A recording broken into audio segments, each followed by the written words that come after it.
sommes de retour sur le plateau de Canal Matin Chouchou et nous allons nous rendre à Yaoundé. À Yaoundé, justement, en place, nous avons M. Ghislain Pirassono qui nous reçoit avec le cœur enflammé de joie ce lundi. Bon début de semaine à vous, messieurs, c'est à vous l'antenne. Bonjour à vous Thierry Carole, bonjour également à Soflane. Évidemment, je vous accueille le cœur enflammé de joie, vous, mais également nos millions de téléspectateurs, ceux du Cameroun et du monde entier qui sont tous chargés fort d'informations. Bienvenue donc à cet exercice. C'est le premier rendez-vous de la semaine samedi dernier pour revenir justement au week-end qui a été marqué par ce deuil national. Samedi dernier donc, les drapeaux étaient en berne, aussi bien sur l'ensemble du territoire national qu'au niveau des représentations diplomatiques du Cameroun à l'étranger. C'était l'observation d'un deuil national qui a donc été décidé par le président de la République, chef de l'État. Cameroun Tribune, le quotidien camerounais à capitaux publics, en parle ce matin. Et il s'agit d'un hommage que le pays a donc rendu à ces 43 victimes d'Ngwashi à Bafoussam, du nom donc de ces Camerounais qui sont morts à la suite d'un éboulement qui est survenu il y a bientôt 2 semaines maintenant. C'est d'ailleurs l'objet de la deuxième une du quotidien à capitaux publics, Cameroun Tribune, édition de ce lundi, dont la une principale, vous vous en doutez, est donc consacrée à ce voyage présidentiel.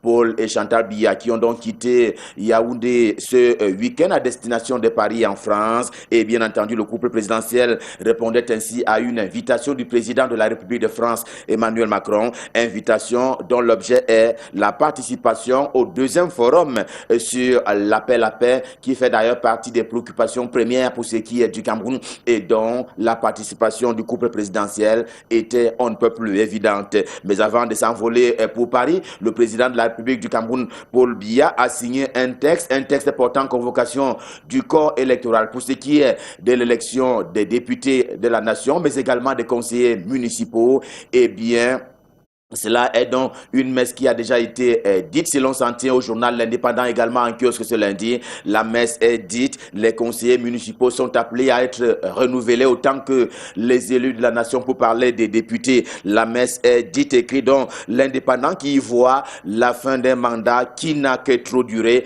Et pour mémoire, c'est un mandat qui court depuis 2007 qui a fait l'objet d'une double prorogation de la part du chef de l'État camerounais. Et par cette convocation du corps électoral, le journal Sans détour de Nestor Ndiatou, également en kiosque ce lundi, voit un début des réformes visant d'ailleurs à baliser la succession présidentielle. Tel un scoop, le journal annonce que la session parlementaire qui commence demain va donc fixer les uns et les autres sur justement la modification de la loi fondamentale, la Constitution, notamment pour ce qui est des résolutions nées donc de ce GDN, le grand dialogue national que le Cameroun a abrité il y a un peu plus d'un mois maintenant. Et bien justement, ce sont ces résolutions-là qui s'en vont être introduites dans la Constitution. Question de permettre au Cameroun de se doter à la fois des institutions légales, mais également des institutions légitimes. Le journal Eden, c'est un journal camerounais qui livre ses informations en l'une des langues officielles du Cameroun, c'est-à-dire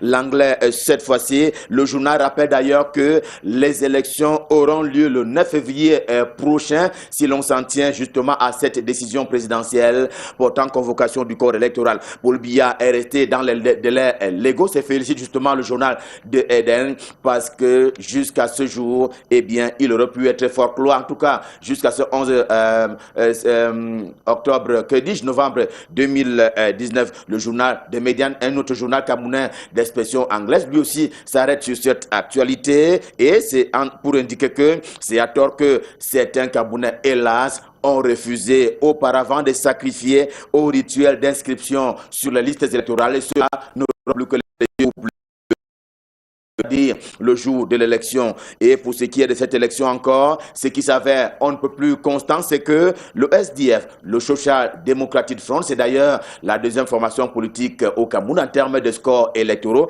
eh bien ce parti politique n'a plus jamais été content depuis le déclenchement de la guerre sociopolitique, que dis-je, la crise sociopolitique dans le nord-ouest et le sud-ouest camerounais. Eh bien le journal l'a fait d'ailleurs savoir à l'ensemble de la République du moment où son fief, le nord-ouest et le sud-ouest camerounais, est devenu inaccessible en partie à cause justement des actes de ces séparatistes-là qui tuent et pillent par ailleurs. Eh bien, voilà ce pourquoi le journal explique ce matin qu'il y a comme un mécontentement dans les rangs du SDF. D'ailleurs, The Guardian Post annonce pour cela le boycott par cette formation politique de la session parlementaire qui s'ouvre donc demain, je le disais tantôt. Eh bien, le SDF n'ira donc pas participer avec vivacité à la session parlementaire au cas où l'exclamation du journal de Guardian Post s'avère une affirmation. Le quotidien Émergence, le journal de Magnus Biaga, est également en kiosque ce matin. Il traite du même sujet car en réalité, dit-il, Paul Biya a appelé les Camerounais aux urnes, mais la crise anglophone n'est pas morte et ces élections couplées législatives et municipales ne font pas l'affaire du SDF et n'iront donc pas avec une consultation légitime, notamment dans les deux régions du nord-ouest et le sud-ouest. D'ailleurs, le quotidien Mutation, le journal de Georges Alain, l'édition de ce matin parle plutôt d'un saut SCEAU pour parler justement du saut de l'inconnu, puisque l'élection qui est ainsi convoquée pour ce qui est des législatives et des municipales est d'abord un acte et même un droit civique dont ne vont pas jurer hélas certains Camerounais, notamment en proie à ces actes des séparatistes dans le nord-ouest et le sud-ouest camerounais du moment où le vote est prévu pour le 9 février prochain. Mais la deuxième du quotidien Mutation, édition de ce un fait, mais c'est un fait pas anodin, et puisque on était habitué jusque-là du contraire, mais le journal ce matin fait dire que l'UNDP, l'Union nationale pour la démocratie et le progrès, recrute dans les rangs du RDPC, le Rassemblement démocratique du peuple camerounais. En plus clair, dans le Mayoré, nous sommes là dans l'extrême nord du Cameroun, eh bien, des militants du RDPC ont simplement démissionné. Question de rejoindre les rangs de l'UNDP, le parti de Bello Bouba Megari. C'est donc un fait pas du tout anodin qui est donc raconté ce matin par le quotidien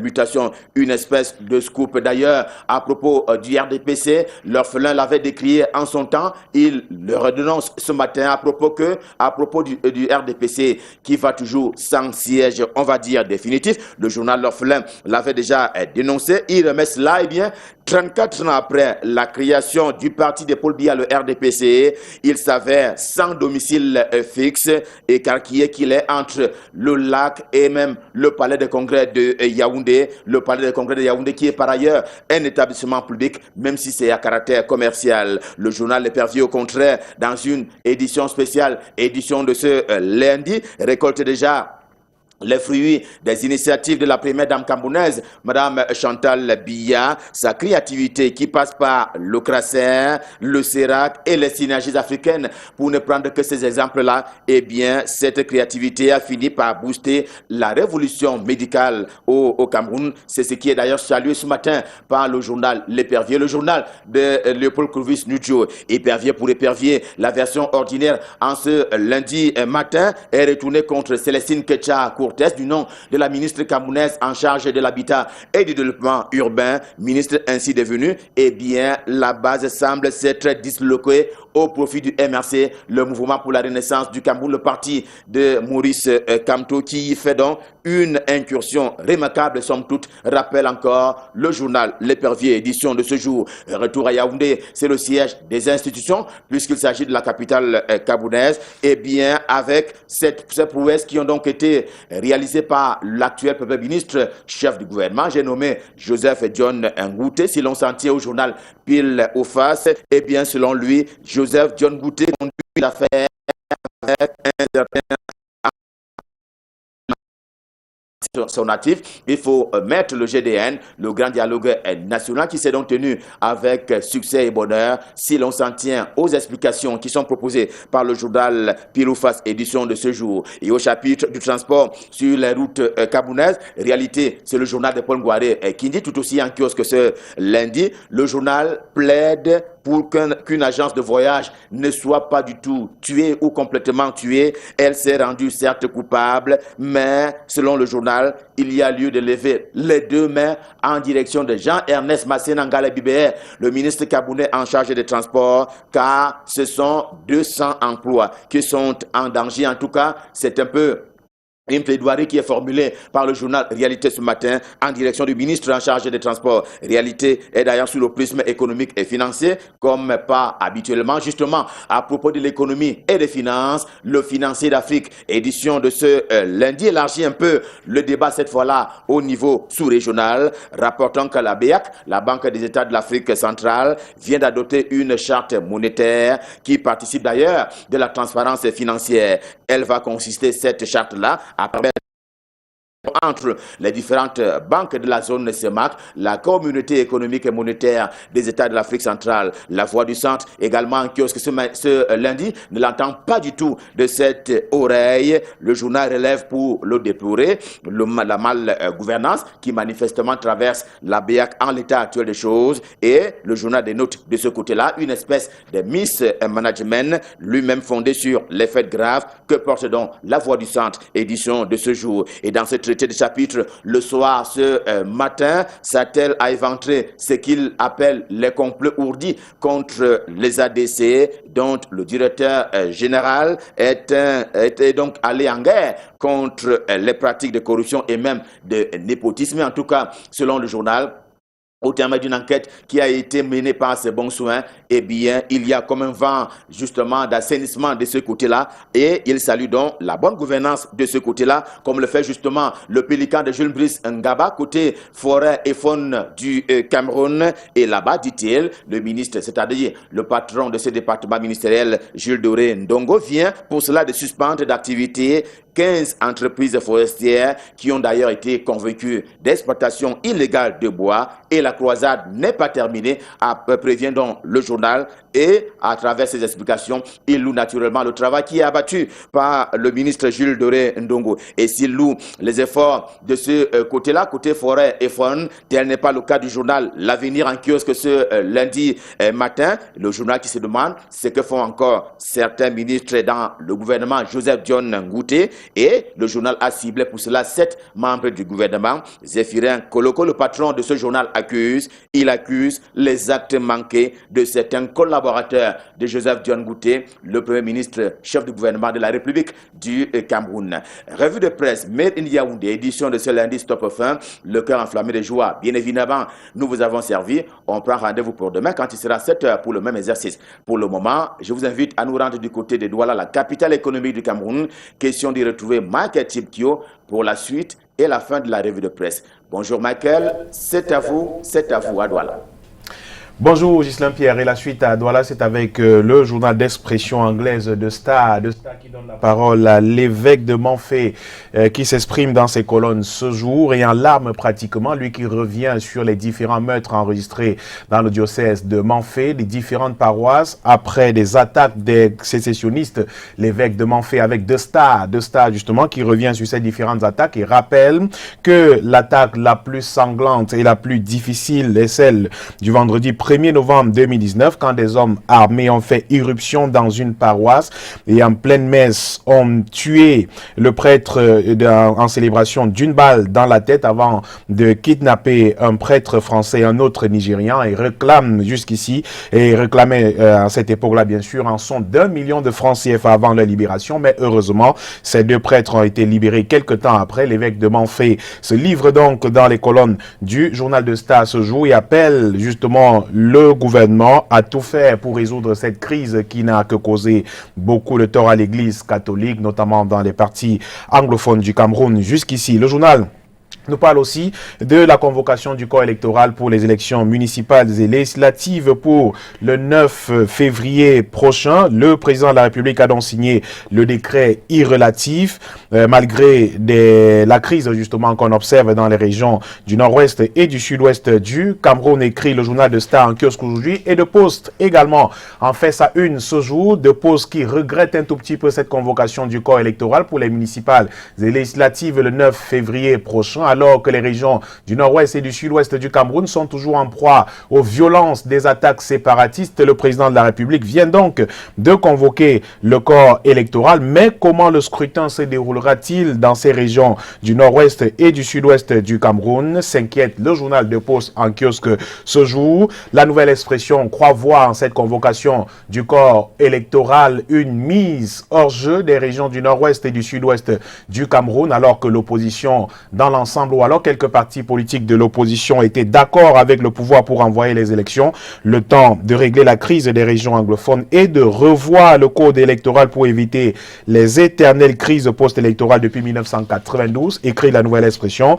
Le président de la République a choisi de foncer tête baissée, insiste la nouvelle expression. Et le journal qui donne d'ailleurs la parole à Jean-Michel Ninthieu du Social Democratic Front ce jour, le député SDF qui estime justement qu'en convoquant le corps électoral pour le 9 février prochain, le président de la République vient d'acter la sécession à travers ce décret. Il sera donc difficile d'assister à l'élection dans les régions du nord-ouest et du sud-ouest du Cameroun au vu du contexte sociopolitique et même sécuritaire qui y prévaut actuellement. Et ce sera donc une session du mois de novembre également houleuse à l'Assemblée nationale après cette convocation du corps électoral. Le journal nous parle des enjeux de cette session qui s'ouvre donc à Yaoundé demain, une session qui débute donc demain et qui a de nombreux enjeux. Au-delà du traditionnel vote du budget, elle devrait permettre de noter les retombées du grand dialogue national tenu il y a bientôt un mois à Yaoundé. Élections, crise anglophone, budget 2020,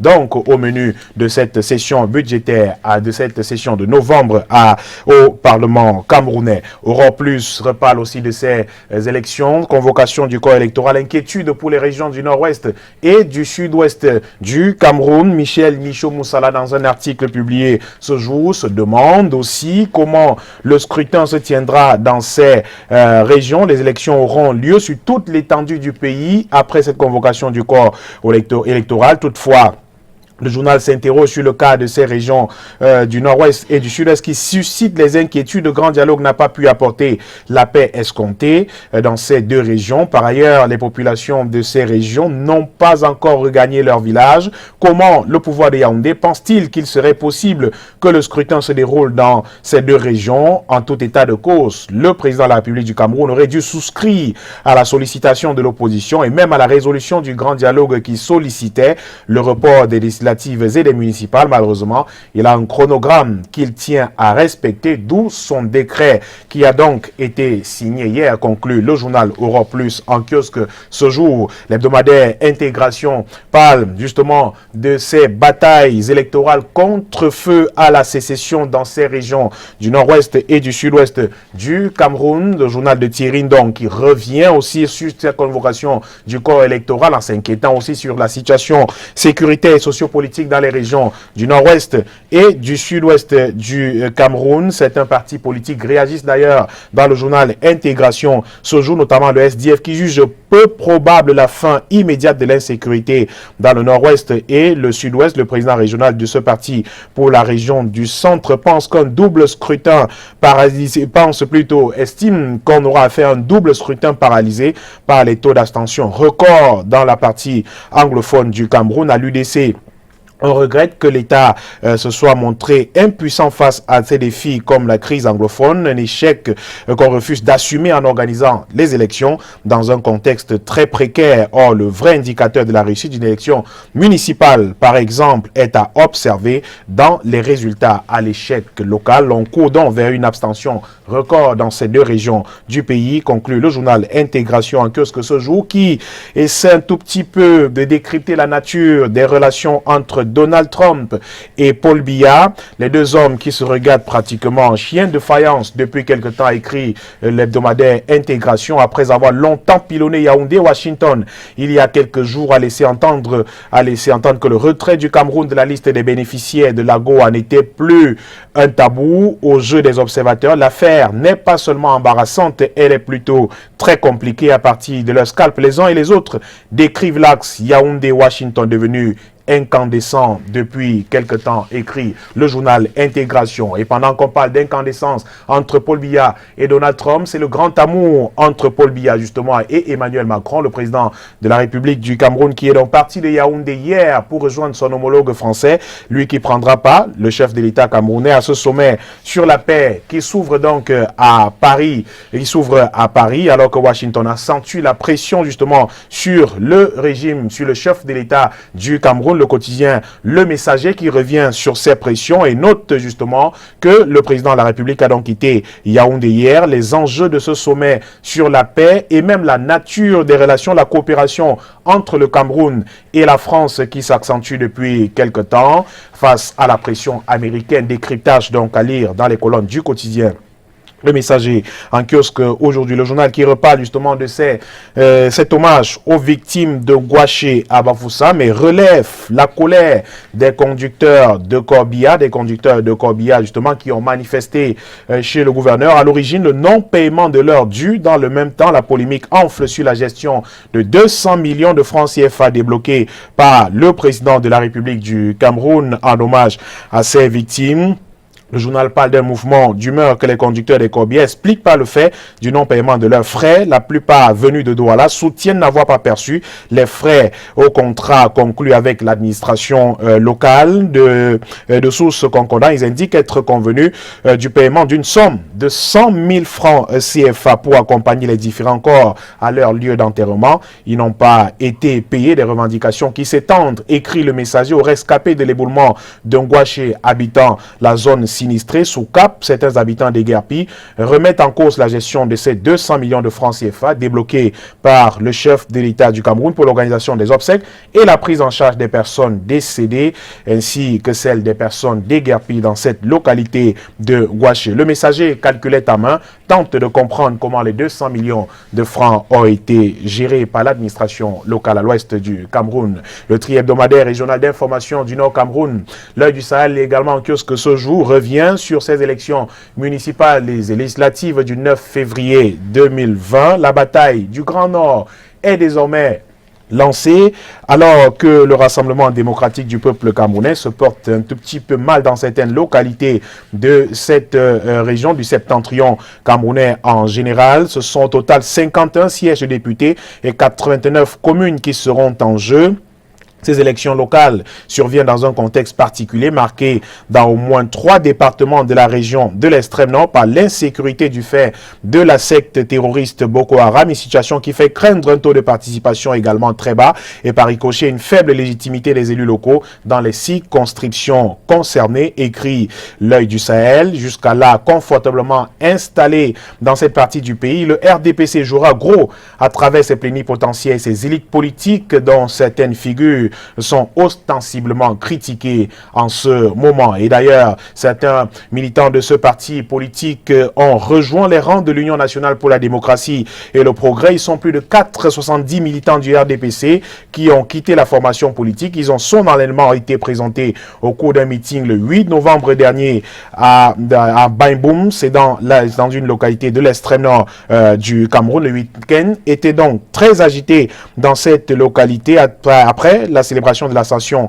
à l'accession à la magistrature suprême du président national du RDPC le 6 novembre dernier. Ils sont nombreux qui ont donc quitté cette formation politique et justement ce ralliement de l'Union nationale pour la démocratie et le progrès a été rendu possible grâce au maire de Touboro, le jeune maire Célestin Yandal, par ailleurs président de la fédération départementale de l'UNDP pour le maillot Ré. Pour la plupart des membres du RDPC, l'acte d'émission posé vendredi 8 novembre dernier était simplement la manifestation d'un ras-le-bol généralisé. Les démissionnaires affirment ne plus apprécier le traitement qui était le leur dans le parti de Paul Biya dans le maillot Ré. L'indépendant en kiosque ce jour parle aussi d'élections, de ce corps électoral convoqué avant de se rendre en France sur invitation d'Emmanuel Macron. Le chef de l'État a donc convoqué le corps électoral pour le 9 février 2020 et la convocation de ce corps électoral en vue des législatives et municipales s'assimile à un passage en force du parti au pouvoir, écrit le journal. Sourd et insensible aux crises multiformes que traverse le Cameroun, ce rendez-vous porte déjà les germes d'une déflagration sociale, écrit le journal L'Indépendant en kiosque ce jour, qui parle aussi de l'expertise du génie militaire pour la construction du marché de San Mélima, marché qui a donc été inauguré vendredi dernier par le ministre de la décentralisation et du développement local, avec de nombreuses autorités administratives, le don du chef de l'État, infrastructure efficace pour lutter contre l'incivisme et le désordre urbain, a bénéficié de la qualité de la main-d'œuvre du génie militaire du Cameroun. Le journal qui présente ce marché d'une superficie de plus de 3 hectares qui a été donc réceptionné, inauguré d'ailleurs vendredi dernier, de plus de 1000 places, une centaine de boutiques, plus de 160 pour 360 places sous hangar couvert. Il comporte un monument également conçu par le directeur du génie militaire, le colonel Jackson Kamgen, qui met en relief le concept armée, nation, des parkings extérieurs et bien d'autres, une prouesse technologique finalement, conclut le journal Indépendant, à mettre à l'actif du génie militaire du Cameroun. Info Matin, le quotidien, pour terminer, qui nous parle également de ces élections législatives et municipales et la réaction du Social Democratic Front juste après la convocation du corps électoral, le SDF, qui ne serait pas prêt à aller à ce scrutin si les conditions actuelles sont retenues. Le parti de Nidjon Frundi et Joshua aussi, qui pose des conditions pour l'effectivité de sa participation à la vie politique nationale au Cameroun. L'entrée en scène du renouveau encore en célébration au pied de une d'Info Matin, avec Nalova Lyonga qui mobilise Boya autour du président Paul Biya. La célébration mercredi dernier dans la capitale régionale du sud-ouest Cameroun de l'accession au pouvoir de l'homme du 6 novembre a été une fois encore l'occasion pour la ministre des enseignements secondaires de prôner le vivre ensemble et la paix au Cameroun. On termine avec Kalara, l'hebdomadaire du monde juridico-juridiciaire, qui nous parle d'un rebondissement dans cette affaire justement du comptage de personnel de l'État au Cameroun, une affaire qui impliquait justement un homme, Emmanuel Lebou, et une dame nommée Lefan. Après 18 mois d'une enquête, le journal Kara, qui a également enquêté, nous livre les premières conclusions dans ses colonnes ce jour. Après 18 mois d'une enquête judiciaire menée sous fond de pression multiple, écrit le journal, le juge d'instruction du tribunal criminel spécial a dressé son rapport et renvoyé 5 personnes en jugement pour le scandale des suppressions frauduleuses des remboursements des avances sur soldes et pensions octroyées aux fonctionnaires et retraités. Le journal Kalara livre donc en primeur à ses lecteurs ce jour des éléments pour comprendre cette affaire, ce qui sonne justement comme une cabale contre un homme nommé Emmanuel Lebou, qui était justement le dénonciateur, écrit le journal Kalara en kiosque aujourd'hui. À son pied de lui, nous parle justement de cette dénonciation du magistrat, d'un magistrat contre le directeur général de la Caisse nationale de prévoyance sociale au centre de multiples sollicitations au TCS déclenchées par les dénonciations anonymes depuis la fin du mois de juillet dernier. M. Mokulu Vondo Akam vient de découvrir que le directeur des affaires juridiques et du contentieux de l'organisation qu'il dirige fait partie de ces pourfendeurs de l'ombre. Une facture d'électricité non payée sert de révélateur de ce complot contre le directeur général de la Caisse nationale de prévoyance sociale. Voilà, donc pour la revue de presse Douala et Yaoundé, merci beaucoup Michael Tipkio. Merci. Et surtout, bon début de semaine à vous. Hein. Je le souhaite également. On sait que le week-end était un petit peu chargé pour vous aussi. Ah oui, bon, on est là ce matin. Hein, voilà, on est là ce matin, c'est le plus important. Ah, oui. Et d'ailleurs, nous allons profiter de l'occasion pour dire merci à toutes ces personnes qui nous ont accompagnés pendant ce bon moment de célébration. Merci également à Sa Majesté Fo Tagana Polycap, hein, Sa Majesté Fo Mbungan, voilà, Fo Mbungan Tagana Polycap, qui a transformé cet anniversaire, mon incroyable anniversaire, Majesté Tagana Polycap. Merci encore et surtout bien des choses à vous. Sans oublier Monsieur Dieu Martin qui est avec nous de la partie et notre très cher ami William Kumeta Chinda. William Kumeta Chinda, vous êtes un homme d'honneur. Vous avez le bonjour de Canal Matin. Il est 7h passé des 31 petites minutes. Merci de rester avec nous. À suivre dans le cadre de cette production, un mot sur la convocation du corps électoral. Les conseillers municipaux et les députés, c'est le 9 février 2020. Adresse donc du chef de l'État. On en parle avec M. Patrick Christian Dobo juste après cette page de publicité.